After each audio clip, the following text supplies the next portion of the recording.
Alhamdulillah, Alhamdulillahi Rabbil Alamin.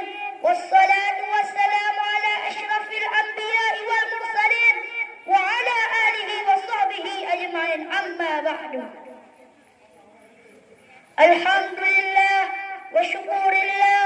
Marilah kita sama-sama panjatkan puji syukur kehadirat Allah Subhanahu wa taala.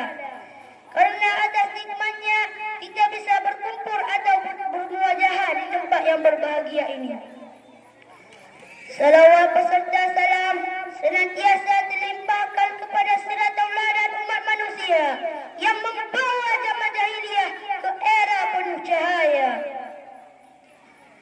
Tiada lain yakni Habibana wan Nabiyana Muhammad sallallahu alaihi wasallam. Tak lupa pada keluarganya, sahabatnya dan para pengikut beliau. Mudah-mudahan kita dicatat sebagai umatnya. Amin ya rabbal alamin. Kata-kata penghormatan saya kepada Al-Mukarram Ayahanda Abon selaku pimpinan daya Madinatul Diniyah Bustanul Muarif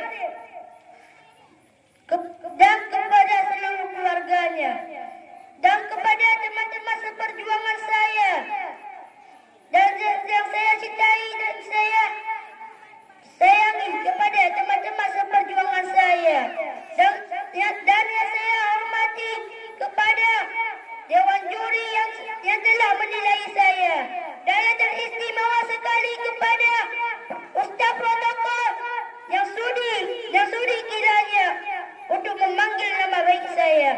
Tak lain dan tak bukan untuk menyampaikan satu syarahan yang bertema pentingnya sebuah kejujuran.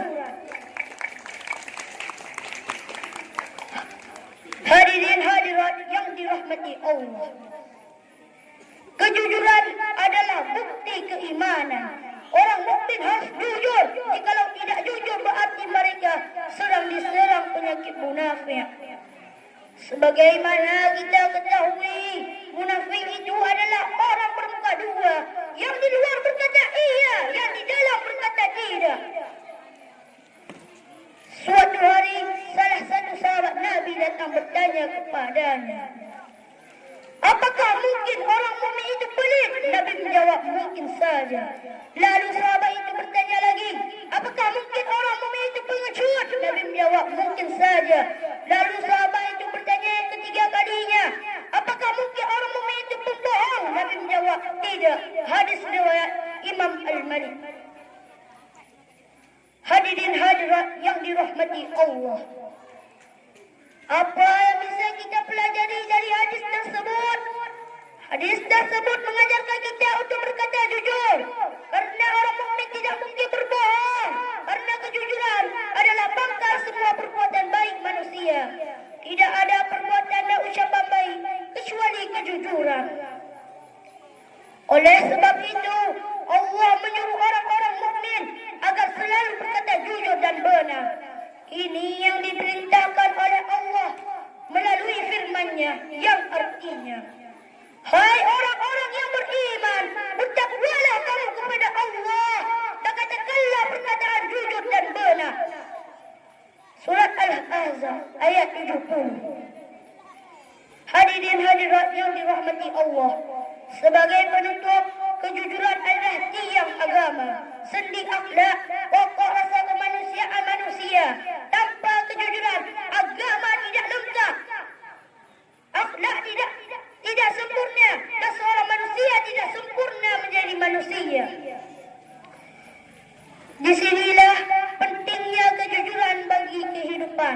Rasulullah sallallahu alaihi wasallam bersabda yang artinya, tetap berpegang eratlah pada kejujuran. Walau kamu kejujuran dalam berpegang teguh pada kejujuran, tapi yakinlah bahwa di dalam kejujuran itu terdapat keselamatan. Hadis riwayat Abu Dunya. Demikianlah yang dapat saya sampaikan. Lebih dan kurang saya mohon maaf.